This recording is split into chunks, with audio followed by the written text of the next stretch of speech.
Et on se retrouve donc pour l'invité du jour. Ce soir, c'est Jean-Sébastien Fiorenzo. Bonsoir. Bonsoir. Alors, vous êtes responsable du centre APEC Toulouse. Oui. Alors, avant de commencer, on va parler tout à l'heure du Booster Tour qui commence dans quelques instants. Là, on est juste avant le départ. Est-ce que vous pouvez nous présenter l'APEC tout simplement? L'APEC, c'est l'association pour l'emploi des cadres. On est une association paritaire. Notre métier, c'est d'accompagner les cadres et les entreprises sur les métiers cadres. Alors, côté cadre, on accompagne les cadres à se repositionner professionnellement et à trouver un emploi cadre. Et côté entreprise, on les accompagne pour les aider à mieux recruter les cadres dans leur société. D'accord, ça existe depuis longtemps Ça existe depuis 40 ans. L'APEC existe depuis 40 ans. On est une structure paritaire présidée actuellement par le MEDEF et on est aujourd'hui sur un positionnement cadre uniquement. Alors on va parler du Booster Tour un petit peu. Ça commence aujourd'hui à Toulouse et il y a combien de villes juste après? Il y a 8 villes. Toulouse a la chance d'accueillir le premier Booster Tour, donc on démarre les premiers. L'idée c'est véritablement de dupliquer cet événement-là dans les 8 principales villes de France universitaires. Je prends exemple de Nantes, Bordeaux, Lille, Paris, Strasbourg, Marseille. Et d'accord.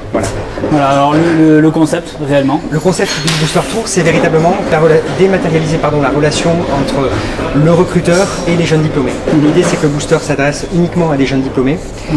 Et l'idée, c'est de les mettre en relation de manière soit directe par le biais de one-to-one sessions, c'est-à-dire des mini-entretiens de recrutement de 7 minutes, ou soit de les mettre en relation de manière informelle, avec des zones un peu plus informelles comme le Network Place, où ils vont pouvoir rencontrer des recruteurs et échanger avec eux sur des projets, sur leur métier, leur entreprise, et donner envie en fait à ces jeunes diplômés d'intégrer leur société. D'accord, donc le but il est double, c'est-à-dire à la fois une sorte de formation à l'entretien d'embauche presque, et après aussi les jeunes sont aussi là pour tisser le réseau. Alors à la fois tisser le réseau, si ils trouvent un emploi, c'est j'allais dire la finalité bien sûr, mais l'idée c'est vraiment de leur faire prendre conscience à ces jeunes diplômés qu'il faut développer un réseau, travailler autre chose que le CV et la lettre, il faut savoir se vendre, il faut savoir rentrer en contact avec les recruteurs, il faut aussi savoir s'intéresser aux entreprises. Donc on a mis en place sur le Booster Tour un espace qui s'appelle le Connection Center, il y a 30 PC qui sont à disposition des jeunes diplômés, c'est pas pour qu'ils aillent surfer sur leur boîte mail perso, mais c'est plus pour qu'ils aillent sur les sites des entreprises qui sont présentes,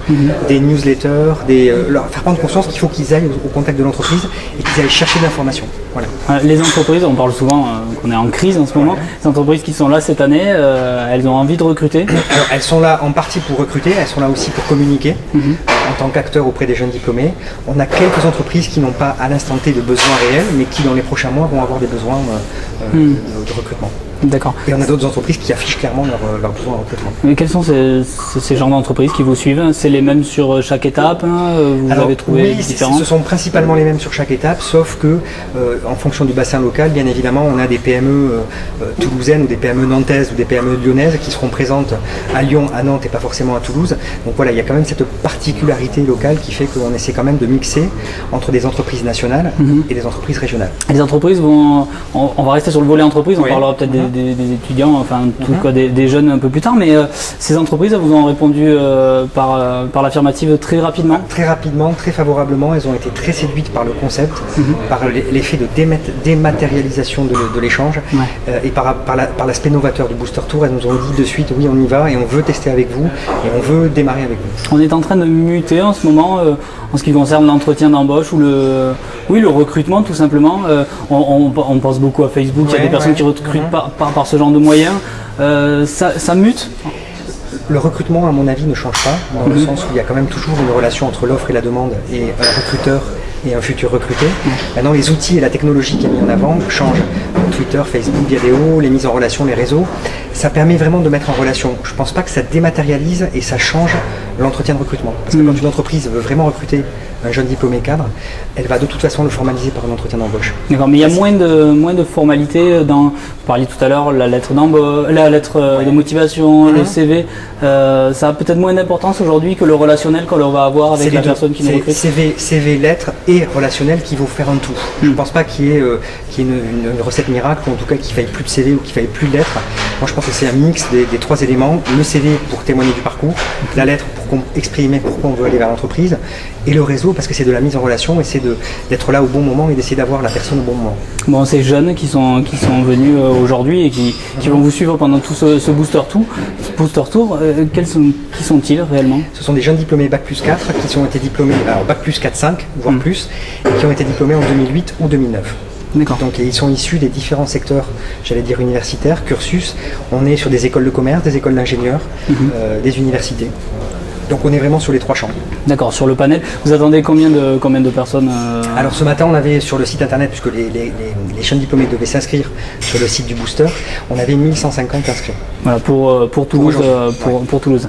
Ouais. Et au niveau des entreprises, vous avez combien d'entreprises présentes? On a 42 entreprises présentes. Donc on est assez ravis d'ailleurs d'avoir des entreprises qui sont à la fois de la PME locale, Nouméo par exemple, et on a Pierre Fabre, on a Altran, Assystem, on a des grandes entreprises nationales. Et on a aussi des grandes entreprises régionales, on a Eurogiciel qui est une SS2I toulousaine. Voilà, donc on est vraiment sur différentes entreprises, l'armée de terre, l'armée de l'air, la gendarmerie. Donc on est vraiment sur une diversité. Une diversité vraiment d'entreprises qui veulent en tout cas aller au contact des jeunes diplômés. Et ces jeunes diplômés, ils étaient en demande de ce genre d'événement? Alors je pense qu'ils le sont toujours, maintenant on ne les sonde pas forcément en amont.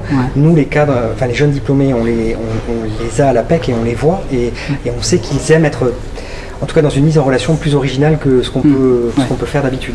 Donc tout le principe du booster, ça a été ça, ça a été de leur donner un outil qui correspond vraiment à leur façon de communiquer, de rentrer en contact. On parlait de Facebook, de Twitter, de Viadeo. On est vraiment sur ce type d'outil qui permet vraiment de la mise en relation rapide. Vous faisiez d'autres événements peut-être avant?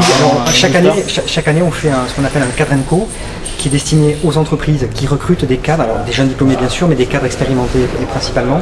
Donc là, on reçoit plus des cadres en activité qui veulent vraiment bouger.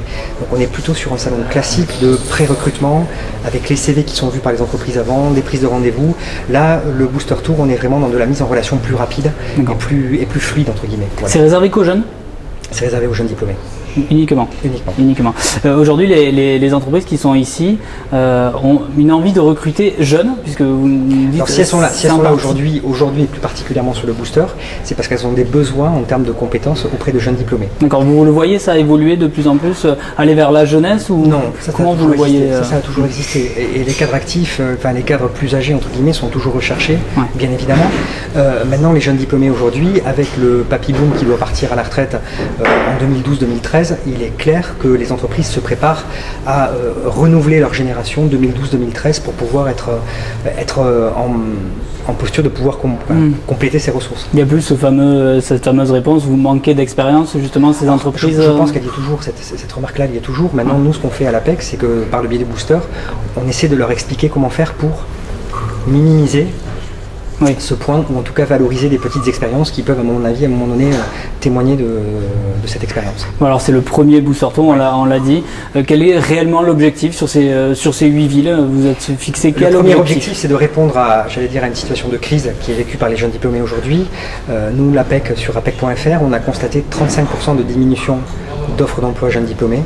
Donc une des réponses de l'APEC, ça a été vraiment de mettre en place un plan important de mise en contact sur ces 8 principales villes universitaires françaises. Donc ça fait partie de ce plan, ça fait partie de ces actions. C'est-à-dire que vraiment, c'est l'idée de dire l'APEC se mobilise et permet à la fois aux entreprises de rentrer en contact avec les jeunes diplômés, mais surtout permet aux jeunes diplômés de rentrer en contact avec les entreprises.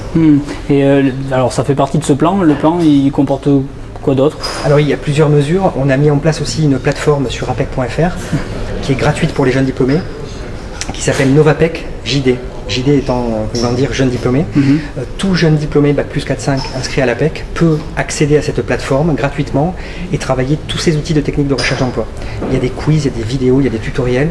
Il peut à distance travailler tous ces outils et se positionner en termes de recherche d'emploi. Parce que ça, c'est important réellement pour les jeunes. Peut-être on y pense pas assez, mais le niveau d'études ne suffit pas, il faut aussi savoir se vendre. Il faut savoir se vendre, il faut savoir utiliser les outils, savoir mettre en avant son expérience et essayer d'être le plus percutant possible et le plus stratégique possible par rapport aux entreprises.